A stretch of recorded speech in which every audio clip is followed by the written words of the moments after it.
Well, it was Jerry Q back again, reporting from Buffalo, New York. Um, I previously posted videos concerning my chemical dependence or substance abuse issues. Um, I've been on this MAP program. For those who don't know, this means medication assisted therapy, um, where they give you methadone or more often Suboxone. Um, you put this like this. And we were for a while through the one kind of bureaucratic problems or another, or ups and downs with medical insurance. Several times I went through withdrawal. Um, this was I couldn't get these refills. Uh, so here we are again. Um, Unable to.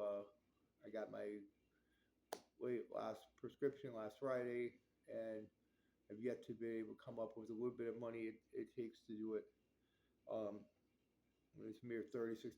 Normally, I get um, one source or another. I get these local store gift cards. This is where I had the prescription put on their pharmacy, so I could facilitate that. Um, but that's not happening. Let me show you. So I've been weaning myself off of this Suboxone, and I got down to an eighth of a strip a day. Seem to be unable to get lower than that, at least on my own volition. Let me show you what we have left here. Uh, so I'm sorry for the production values here. So these are, so you see that's legit. So you get this little controlled substance label. Normally, this would be this would be full of these little packets with these little dissolvable strips that you put under your tongue. But as you can see, it's empty. And what we have left is this tiny little piece. This is an eighth of a strip. This is what I've been doing daily. Um, I took the last one yesterday morning. Here we are. It's I don't know, 11 o'clock or so. So we're 36 hours um, into not having any of this. Maybe this is a little easier because I have a smaller amount in my system to start with. Um, and I don't know how much how much of this is psychological. Um, but let me improve this lighting just a second.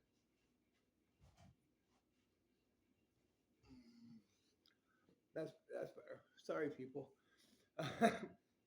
um, one of the one of the, one of the symptoms of withdrawal from this stuff is difficulties in focusing. Um, as you can see, um, so I'm not in really bad shape right now, but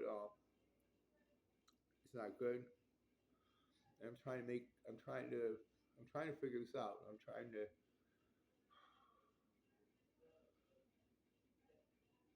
like anytime now, my Medicaid will get reactivated. I just put paperwork in and got on that, um, and then it'll make it easy. It's like, okay, here, just go there and pick up the refill. Um,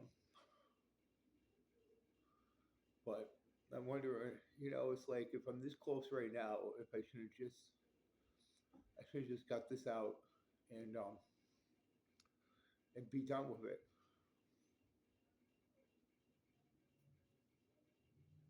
I'm I don't want to be dependent on any substance or any person anymore in my life.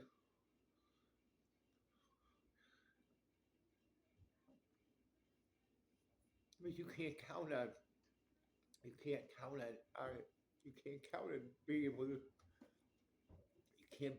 you can't count on being able to go and pick this up when you need it. You can't count on a person being there when you need them. because people let you know. That's what they do.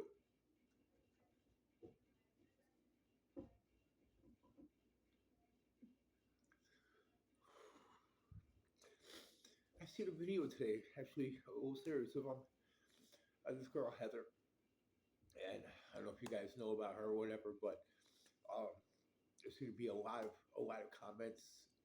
That she was coming off a 20 plus year history of alcoholism, and from looking at the videos, it seemed like she was in really bad shape in the first 5 or 7 days. Um, alcohol is serious. I'm glad I've gotten away from that. Gotten away from so many of these monkeys. You know, in my youth, I mean, other substances, and then I got away from. I spent a decade strung out on heroin when I was in the correctional system, and I got away from that. I get back out here, and you know, one of my friends, we'll put that in quotes, um, kept asking me. She was using heroin. She was smoking it off tinfoil. She kept asking me, you want some? You want some? I kept saying no. And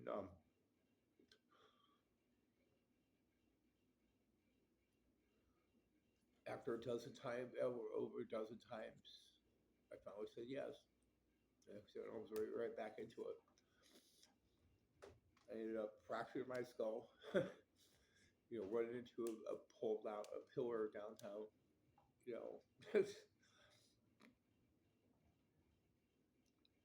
so after that, I said, okay, we gotta do something. Let's try this program. Um, and it's probably not a bad program. It's great for harm reduction. If this keeps you good enough so that you're not out there using street drugs. The street drugs are deadly now. In my head, the next time I use street narcotics is going to be the one that kills me, and that's very probable. Not just possible, very probable. When I started the program, they were periodically drug testing me, and every one of those tests came back positive for all those other drugs and fentanyl. There's fetty, as they call it on the street, and everything. You even in weed, just common marijuana, you find fentanyl just because it's so cheap and it has so powerful. And the drug dealers, they know they're going to lock you into, not that they really need help. They're just greedy. They'll go that extra distance to just make sure that anyways, folks, um, that's where I'm at, and I'm gonna put updates on about this and see how we're doing. But this is day 1.5, whatever, um, without this, and I don't know. I don't know. I made a clear commitment to not resuming this meth.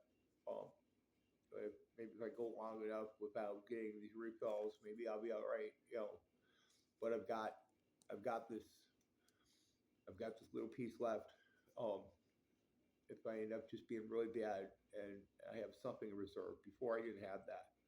I have this little piece, and this little piece will make me better uh, if I need it. But I'm trying. Let's see, like 7 days from now, I still have this piece. Maybe we'll be all right then. With that, we're gonna sign off for today. Thank you guys for listening.